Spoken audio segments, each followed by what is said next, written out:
Hey, White Sox fans, Brett Valentini here. Lucky enough to be talking about the affiliates again. We are Sox Pop on the farm. This is number 57. We are talking about the Charlotte Knights, which on paper, you might think, oh, geez, it's the Charlotte Knights. But hey, time out. I'm talking with Jonathan Lee. Turn the radio back on. Listen to this podcast because this is going to be a lot of fun. Talking Charlotte Knights and talking with Jay Lee. Jonathan, busy Boston Celtics finals. However, thank you for taking the time, carving some time out to talk about the Charlotte Knights with me. Yeah, I was tweeting the other day about when they had a game one, and I was kind of more That's right on game one than I was on the Knights game, partially because I think it was like a 14-7 or a game or whatever. So it's been fun times in Boston. It's funny. I'm a little bit removed from the kind of every day with the Celtics. I'll watch a game and I'll see a bunch of the people who I used to work with in Boston behind the scenes who are still there. But I kind of obviously I haven't been there since 2009, so there's a bit of a removal. The winning championship was 16 years ago. That's a long time. So especially in Celtics terms, right? Well, in anyone's terms, yeah, but definitely in Boston terms. I think Boston hasn't won a championship overall since 2018. We got to get it going here. We're slacking here. Seriously, we're slacking. Jonathan, speaking mostly to a Chicago audience. Oh, bless you. Listen, hey, Charlotte Knights super fans, White Sox affiliate fans, we're here. We're talking Knights. It's not overdue. We're right on time. But let's do a little overview of the team. It's about, as this is titled, about what you would have expected. The team heading into play Sunday, 25-36. That's last place in a big league, like the International League. That's 10th place. Last place, 17 and a half out. And overall, in the International League, 19th out of 20. So it's not like the other division's much better or much worse. Negative 58 run differential, which is also places them 19th out of 20 in the International League. Now, I would say, just looking at this, given Charlotte's past and the White Sox system in general, which has been sadly god-awful, one-loss record-wise, pretty much to a team season by season, that this actually, you could argue, is even a little bit better than expected, presuming none of the big Birmingham talent would have made it by this time to Charlotte, which largely, with the exception of perhaps Bryan Ramos, is the case. So you could argue this is maybe a little bit better than expected, about what you'd expect, maybe even a little bit better, because the team is sort of holding its own. Broad overview of the team, sort of so far as we're almost winding up a first half. Where is it at for you, Jonathan? Yeah, considering how rough last year was and the last couple of years have been, 10, 11 games under 500 still is not great. But considering where they've been, you're definitely right. It feels like this is about where they should be. This team is filled, like as you said before, there's all the talent, as everybody knows, is in Birmingham, is in Winston-Salem, and is in Kannapolis. So the guys you have here are basically the placeholders for everybody who's coming in the next couple of years. And this is how the minor leagues are. It's a cycle of you're going to build up your system year over year, and then funnel it all through, and then you're going to have your lean years in your minor league system. So this is where we're kind of at with Charlotte. We're seeing a bunch of people who are career minor leaguers who are, just kind of getting the 10 days up in Chicago and come back down. So the roster as it stands as a whole, and what we're seeing just yesterday, brought in former Red Sox legend Michael Chavis to the roster. We're just finding guys off the street where it's filling holes where they could potentially be sent right up to Chicago within 2 weeks of playing minor league ball here in Charlotte. So this is just kind of where we're at. The pitching overall has been, I would say, about average. I mean, there was a point there where it was really good, and with the attrition of guys like Woodford having to go up, Brad Keller being released, and then going to the Red Sox, the guys who started the season, who are no longer with the team, with the Knights here, and they're in Chicago, but they're not necessarily here. Now we've brought on newer guys. Chad Kuhl's having a great season for the Knights. There are some guys who are having quality seasons down here, but it's just a situation where there's so much turnover at the major league level. There's no real continuity here on this level where you're getting the same guys, the same 5 guys in the starting rotation, the same 8 or 9 guys in your lineup. There's so much movement within the White Sox that it's really hard to find any continuity here, and there's not supposed to be continuity here. Yeah. Yeah. In the second half, I think we'll revisit this a little bit because we'll loop Birmingham into the chat as well to discuss possibilities for a much brighter second half for Jonathan Lee and the Charlotte Knights. But before we get to our break, let's talk about a few players that we just absolutely need to check in on, because there will always be, no matter how much the White Sox even want to bypass AAA and just keep plucking guys right from Birmingham into the major leagues, like most recently with Duke Ellis and Bryan Ramos, before now being sort of taking the circle route to Charlotte by hitting the major leagues first. There are some guys who are on the doorstep that we should acknowledge and revisit. So let's start with Bryan. Went down to Charlotte ostensibly for a rehab assignment because he had tweaked a leg in his what was by and large a successful audition on the South Side. He seems now sort of in Charlotte for the time being. What have you seen? And this goes for both the bat, which we know can be pretty live and electric, but really also the glove, because that's going to be not a concern in that he's going to be playing in the field. He's not coming up to be a DH. What have you seen from him? Yeah, he had a rough game yesterday. He had that situation in the outfield where he collided with, I believe it was Mark Payton, where that turned into a triple, which none of us thought was we all thought it was a foul ball. I don't know why they called it, but that's the whole. We can talk about that later.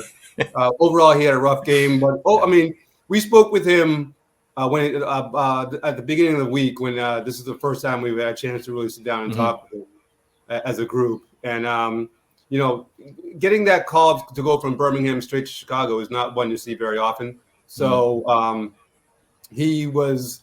We were asking mostly about his personal experience, and it's such a whirlwind when you get sent up that you really don't have a chance to really get your feet solidly on the ground, and taking what you're basically sent up there. You're thrown in the starting lineup maybe within a day or two, and there's no real people. I always talk about the off the field and how important it is to be stable off the field so your performance can be at the top level on the field, and with that kind of movement.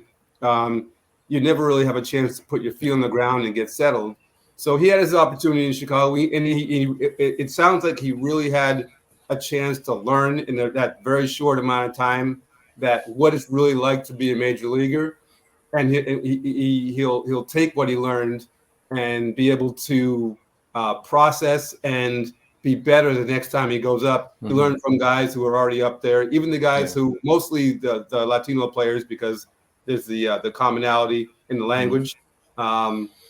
He was able to glean a lot from the guys who are up there every single day and playing and learning what it's like to be a major leaguer. So as he comes down here and becomes more familiar with being in Charlotte, once again, this is the first time he had been here. He had never lived in the place that he's living in right now. So he's learning, everything he's learning is new. And now he's finally getting his feet centered here in Charlotte after being here for about 2 weeks. So overall, I think it's been good for him. We'll see how long it's actually going to be here before he gets recalled again, which I imagine will definitely happen before the end of the season. Yeah.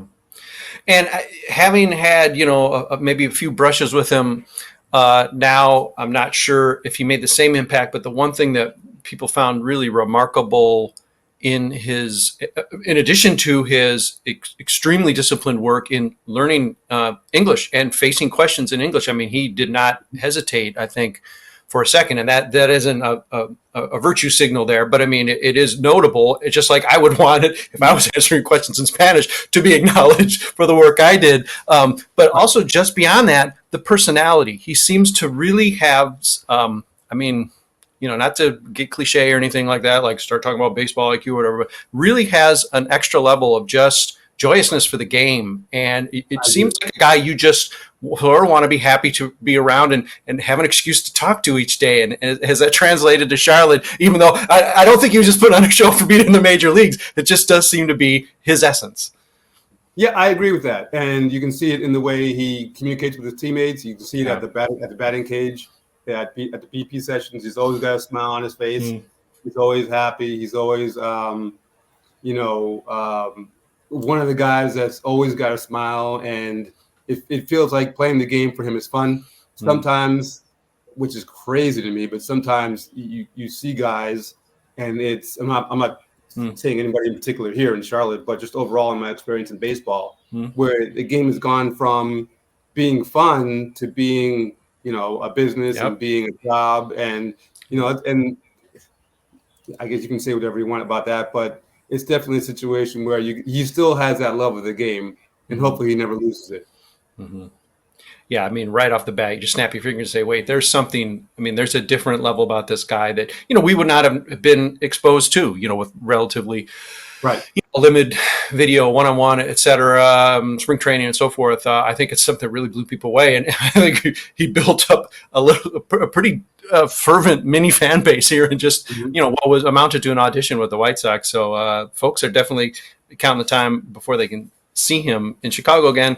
And let's transition right to the other hitter that we should talk about in terms of being eager to see. And I suppose energy might need to be paused, because as you might expect for a young player in Colson Montgomery, a guy who's had some, peaks and valleys so far, and what amounts to not even a full half season of AAA ball. He's been promoted aggressively enough, as probably should be as a first round draft choice.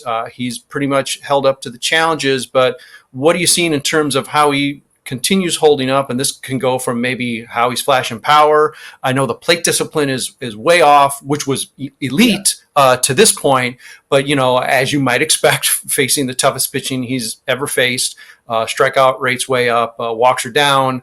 Power seems a little sapped. I'd like to know how his plate approach still looks to you. And then again, we discussed this in talking about Colson before, how he's holding his own in the field, because that seems to be just as big a concern. The hitting almost seems like a given. Oh yeah, he's gonna mash, but can't play shortstop. But how's his all around game looking? Because I know statistically it's not blown anyone away. Yeah, it's odd. He's played a lot of DH recently, and I don't know if that's an injury situation or if that's just fatigue a situation where, like he's playing too much, or but he's playing a lot of DH recently. We'll see what happens today. He played, I believe he was playing shortstop yesterday. Like you said, it's been a mixed bag, and as a high draft pick, as your the number one prospect in your organization, I guess Noah Schultz is now, but as far as like on the field, there's a lot of pressure. Well, I don't know if a lot of pressure is the right word, but it feels like he's definitely in a situation where he's trying to work through all of his issues as he's going, like everybody is. Yeah. When we talked to him last week, he said his biggest thing is trying to learn from the mistakes that he's making. And when he makes the mistakes, recognize them as a whole, and whether it's in tape afterward, looking at film afterward, recognize the mistakes he's making both in the field and at the plate, and try to correct them. And we're seeing there was a little segment there maybe a week and a half ago where he was hitting really well. Yeah. And it seems like that's kind of gone by the wayside. But this is how the game is, guys are going to go in and out of streaks. So, but his fielding has been, as you said, iffy. I think overall, I feel like he's going to be here the entire year. There's no reason to bring him up. I don't think any of us really knows what the White Sox actual timeline is, but there's no reason to bring him up. And unless you just want to get his clock started early, which is fine. It really depends on what you want to do with the guys who are below him that are going to be the real the real guys who come in, and they're going to make the difference in a couple of years. Do you want him already here when those guys make the move up? Right. Or do you want to move them all up together as one group? And it just really depends on where the White Sox, where Chris Getz is, where his head is at, as far as wanting to compete and ready to take that next step to be even a 500 team. Forget about competing, just even be a competitive team on the field. Yeah, until they made a victim of your guys there, Jonathan. I mean, you could have just said win a game, but now, wow, as we record, Yeah. 2 straight. Go figure. Might win a series. Of all the teams, like the Red Sox, that's a whole other issue. It is. It's another podcast. Fair enough. One more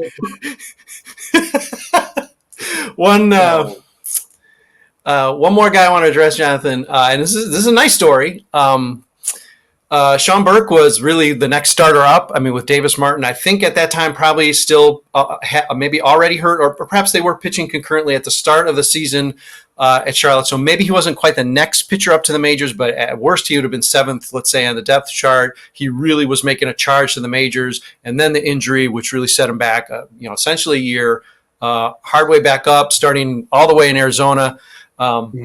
Back with the team, and I'm looking pretty sure this seems to be a really nice story. He seems to be back as like with Nick Nastrini just demoted, but I mean, if we're calling Jonathan Cannon, Nick Nastrini, Chicago White Sox now, really the one guy pointed toward who doesn't wear Birmingham across his chest right now, pointed toward the south side. It does seem like Sean Burke is back on track and hopefully looking like the guy he was. Is this a nice story? Can we up-talk this story, Jonathan? Well, we haven't had a chance to speak with him yet. I don't really usually like to talk about somebody unless I have a chance to talk to him first. And so he's made a couple starts here, but we haven't had a chance to talk to him. But I just said what you see from what we're seeing is a guy I just said who's coming back from injury and slowly. So is he going to be rushed into Chicago? I hope not. I hope he can, get a couple more starts under his belt and work his way, up to eventually making that transition to eventually get to Chicago. But right now, he just seems like he's in a good place. He's working his way back, and we'll see where it takes us. Yeah. We're hungry for good stories. So here's the thing. During this break is going to seem brief, like a minute, but here in that time, we're punching a bus ticket for Jonathan. He's going to have to travel a few hours west to reside in Birmingham, because we're going to focus a little bit more on what's in Birmingham, timeline for Charlotte, and the possibility of a much brighter second half in Charlotte. We're going to take a break, be back, and talk about the potential winning, dominant, killer Charlotte Knights in just a minute. Hang with us. Hey, White Sox fans, Brett Ballantini, lucky enough to host, again, a farm podcast. I get to pretend I know what I'm talking about or asking, and the folks I'm lucky enough to chat with this time around, it's Jonathan Lee. Our subject matter experts get to correct me or say, hey, good point, and make me feel good. And I appreciate that, Jonathan. Thank you. I don't know about correcting you, but maybe in lockstep with what you're saying.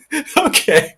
All right. Okay. I'll have to make more challenging points. Note to self. And, of course, for the brief moment, I can't believe I'm committing this into the public discourse, but at the moment, I'm a Boston Celtics fan. So me and Jonathan Lee are on the same team right now. You're welcome with open arms. We welcome all.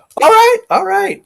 And speaking of being on the same team, hey, let's talk about more of the Chicago White Sox affiliates. We will pretend maybe that these are all future Charlotte Knights. Now, I don't know if the new strategy is just because of Project Birmingham or something, or the airline rates are just much better out of Birmingham than Charlotte somehow. I don't assume that the White Sox are going to continue just bypass Charlotte, although, of course, AAA over time has taken on a different nature, as we know.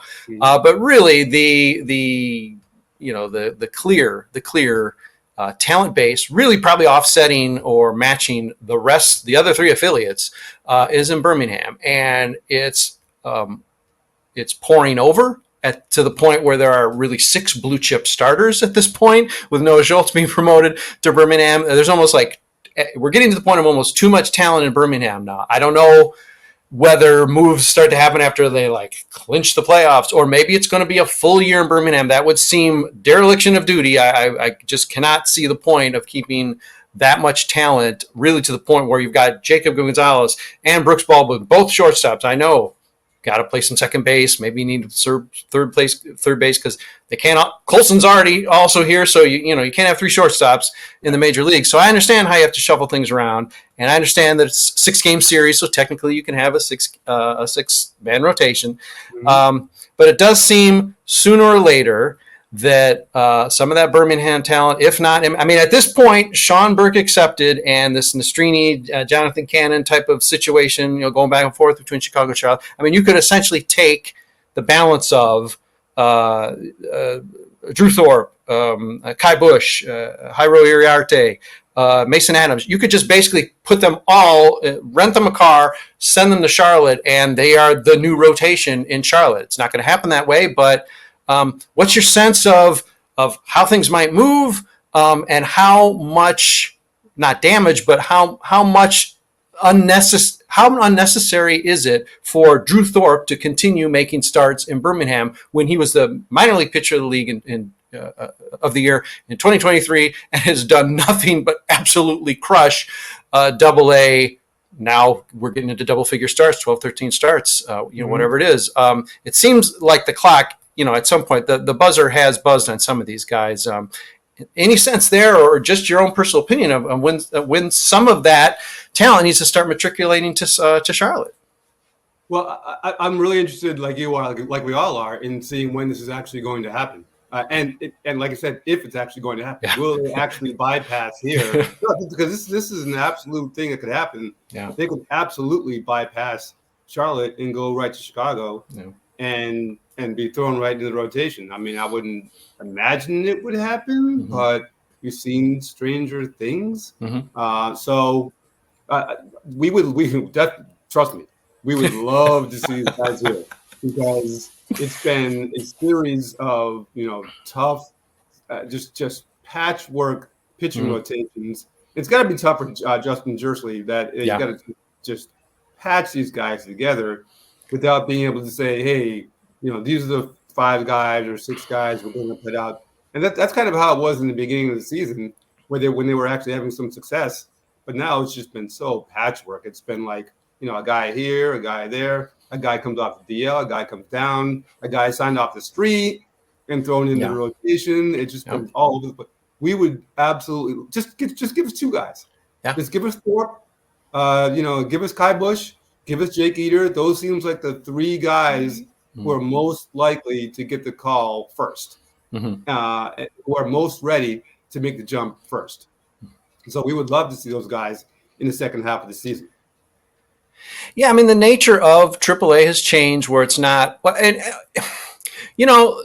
not retrofit the answer either. It does seem like rationalization to say, like, oh, well, AAA, it's sort of like this. It's sort of like just a depot. It's a train depot for the majors. It's 4A guys, blah, blah, blah. Well, you know what? There are other organizations who are talent rich that just crush it at AAA too. And it's not because it's just they are better at picking the guys off the street than the White Sox are. So, I mean, it's easy to say, AAA is some sort of afterthought. Well, no, it's not. It is arguably the most important level of your system. And the idea that now we just have to look at it like, it doesn't even matter and let's just bypass Charlotte is sort of silly. It speaks to how, as much credit as the White Sox have gotten, mostly from bringing in talent via trade, that the system's improved. It's like, well, no, you can actually be 4 levels strong, and what a relief it would be for you and Charlotte to be able to start observing that. It seems almost inevitable that will happen. 3 shortstops are not going to suddenly go from being in the minor leagues and you get to say goodbye to Colson, but then in Birmingham,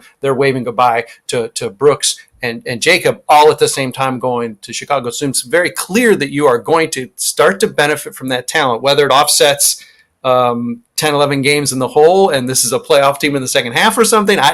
We can't say that, but it seems definitely that the talent is going to improve. But this notion of like, oh, well, it's just AAA, I mean, it is a silly notion in that there's no reason why the White Sox shouldn't be stocked at all 4 levels, because that's sort of how it works. You get to AAA, maybe you have a season, half season, 2 seasons playing well there. You move to the major leagues and hopefully, star and have nice long careers there. And then the AA guys come. I mean, the idea that there's this like the station to station aspect for the White Sox is just like it disappeared because it's been such slim pickings for talent. You and Charlotte haven't really had any sort of like core, be it pitching, bullpen, hitting. It's guys coming through maybe on rehab. It's it's a maybe guy who catches a little fire who got released from another organization. There's no like core talent. I mean, maybe in your memory there hasn't been, and it's such a shame. Hopefully that really is for the first time on the verge of changing, but The notion that shouldn't be a routine thing is sort of sad. It's like we've trained ourselves to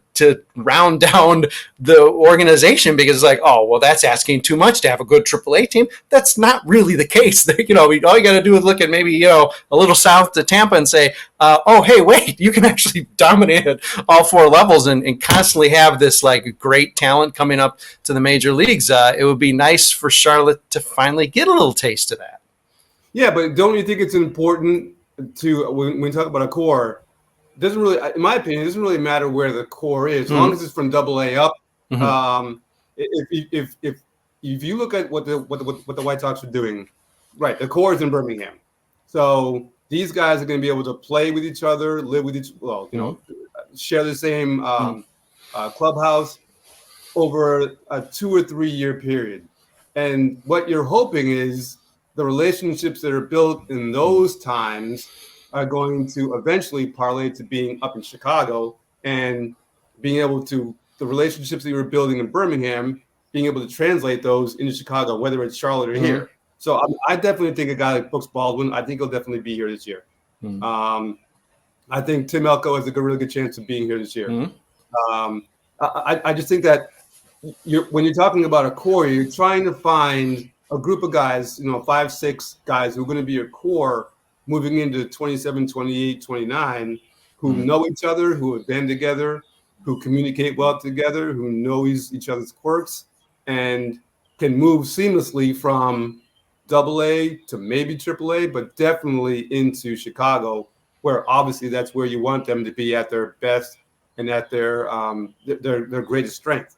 So, in my opinion, I don't think it matters where the core is, as long as they're together, for, as you said, a 2 or 3 or maybe like a 2 year period where they get to know each other, where they can move on together as a group, or within a year or 2 of each other.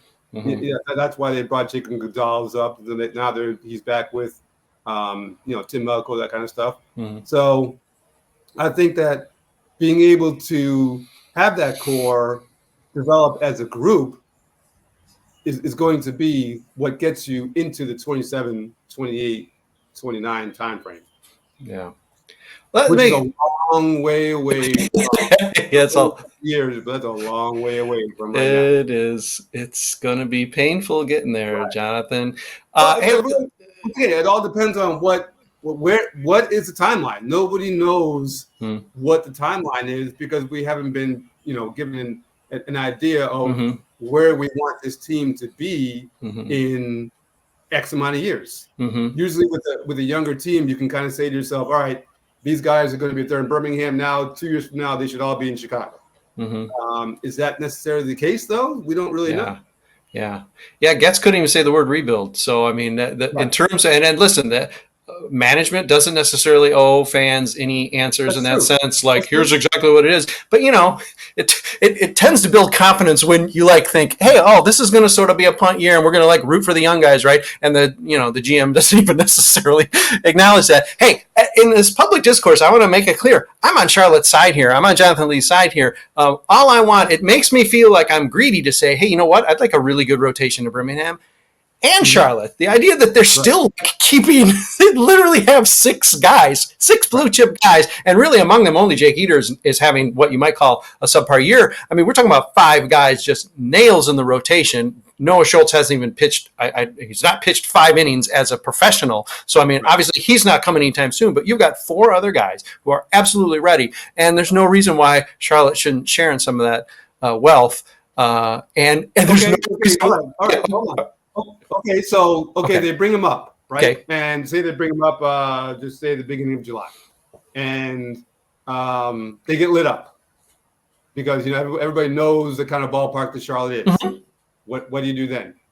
That's true, and I imagine that's why those guys are still milling about. Exactly. That's why it's either going to be straight to Chicago or give them a start or 2 here and then go to Chicago. I don't see them necessarily staying here for a long period of time. Okay. I think all those guys are going to be starters with Chicago next year.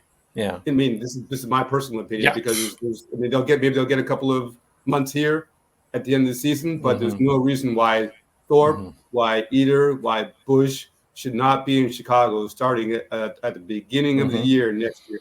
Mm-hmm.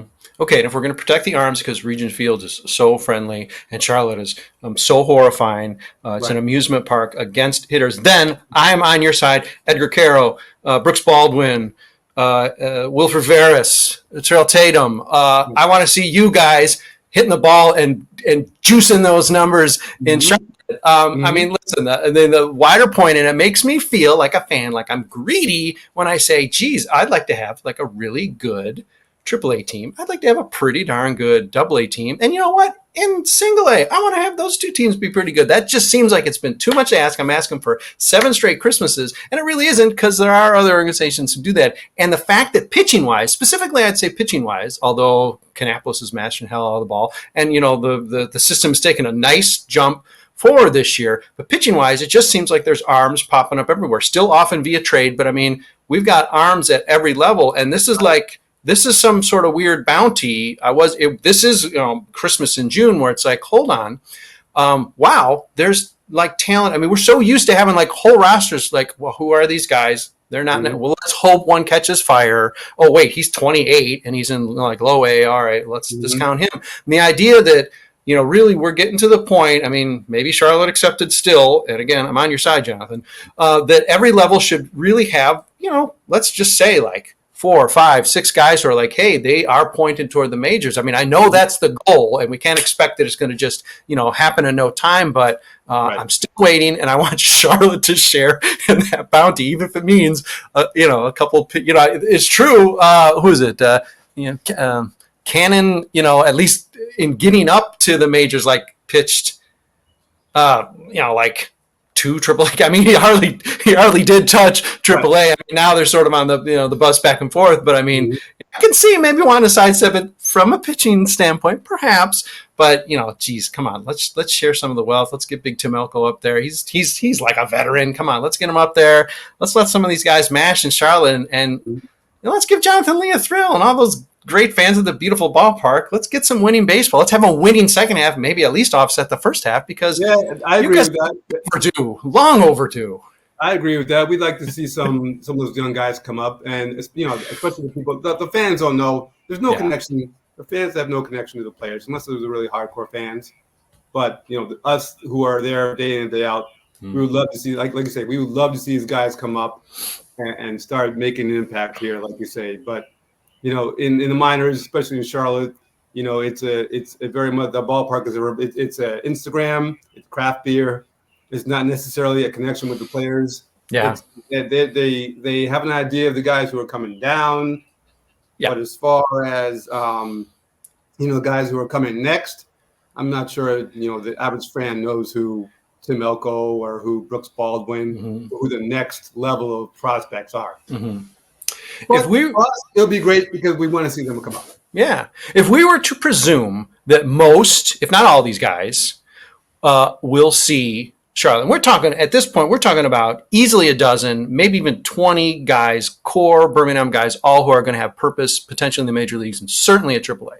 If we're to presume they all are going to make their way through Charlotte, and I know that's a big leap and it may not happen, but when would you pick a time where you start seeing, is it going to just be a trickle? Do you see any sort of 2, 3 guys at once being advanced? Are we waiting till after the draft? Is this a second half thing? I know injury can trigger stuff, but if it's just in your eyes, sitting back in the easy chair thinking about when that time might be, when would you think you might actually start seeing some of these guys in Charlotte? After the draft is usually when all the transactions start happening, all the movement starts happening, the guys get pushed up at each level.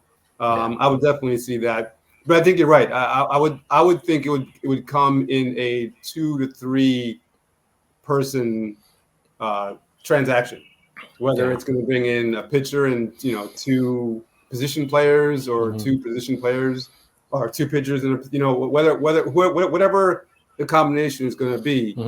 You're definitely going to see. Well, I shouldn't say you're going to see because it's not my decision, but I would love to see that it's going to be guys come up as a group. Yeah.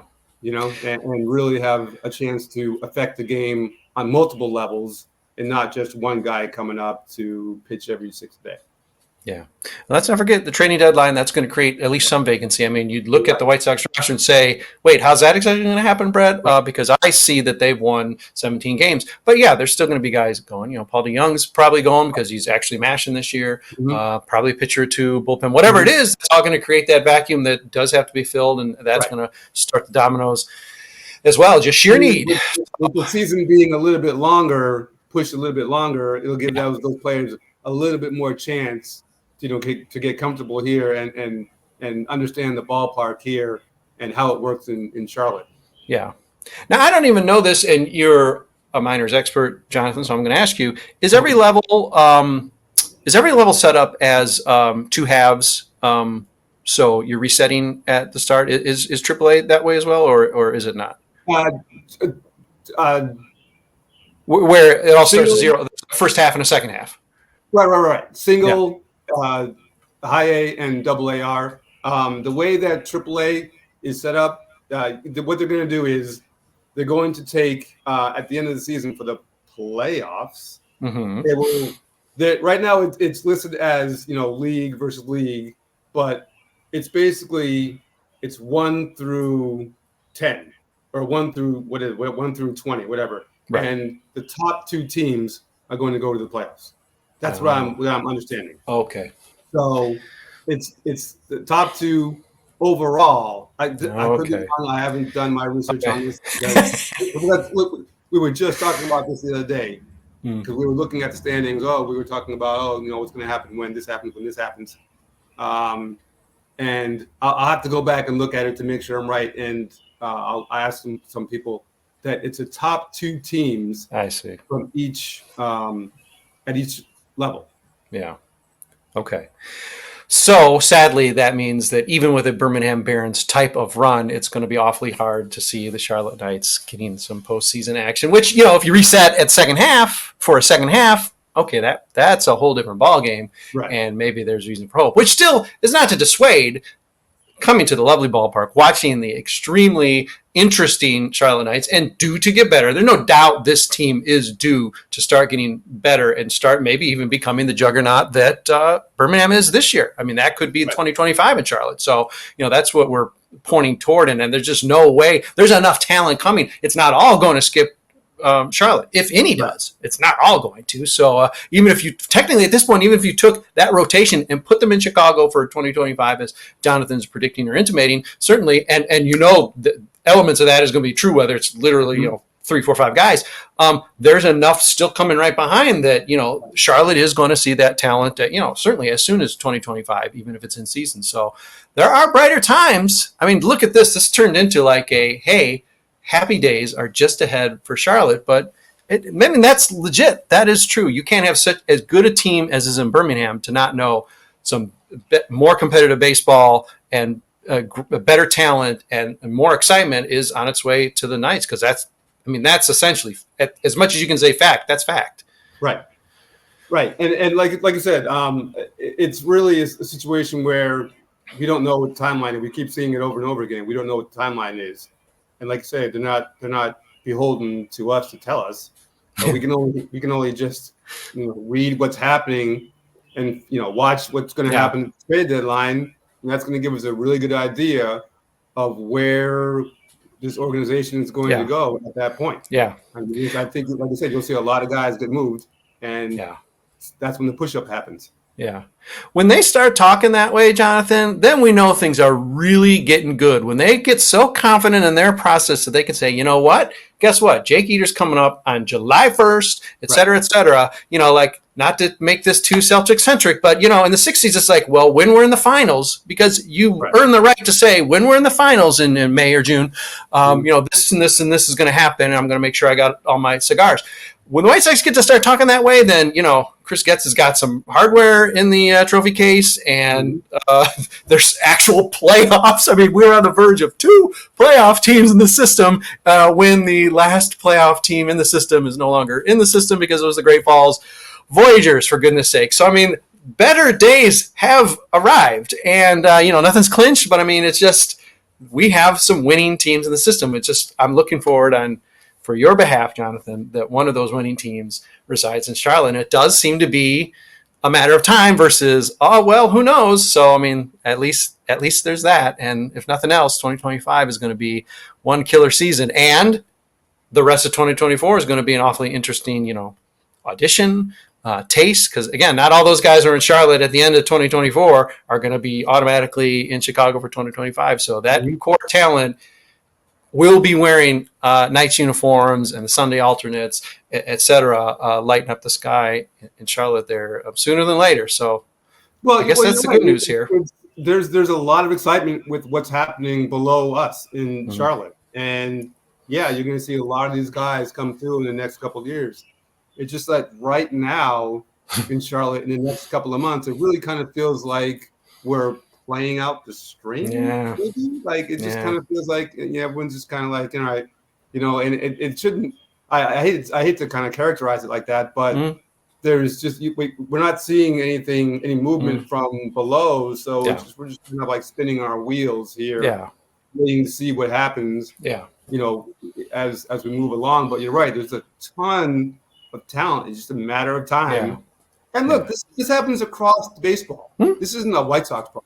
This happens across baseball. That all these teams have these ups and these downs and these processes that they go through. This happens across the league. We're just in that process right now. Mm-hmm.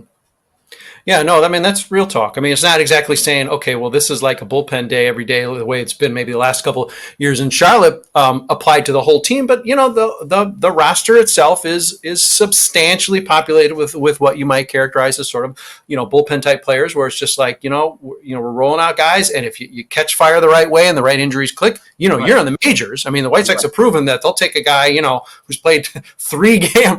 Robbie Grossman had a killer game where he basically led the team in RBIs after 1 game very early in the season, and he was right in the majors. I mean, a little different story there as a veteran, but I mean, you play well. I mean, this is another truism at any level. You play well enough, you're going to be at the next level. And if that ends at the majors, then that ends at the majors. So, I mean, that's still available to all, 30 guys on the roster there for sure. So, we'll see how it plays out. Listen, the sunshine's there. We both know it. These podcasts are going to get more and more entertaining and more fun. And unfortunately, sorry, Jonathan, longer, because there's going to be more guys to talk about. It's not going to just be like, hopefully that's the goal. That's the goal. And the reason why we can do this right now is because today is the first day of the 505 starts. Yeah, they start pushing. It's funny.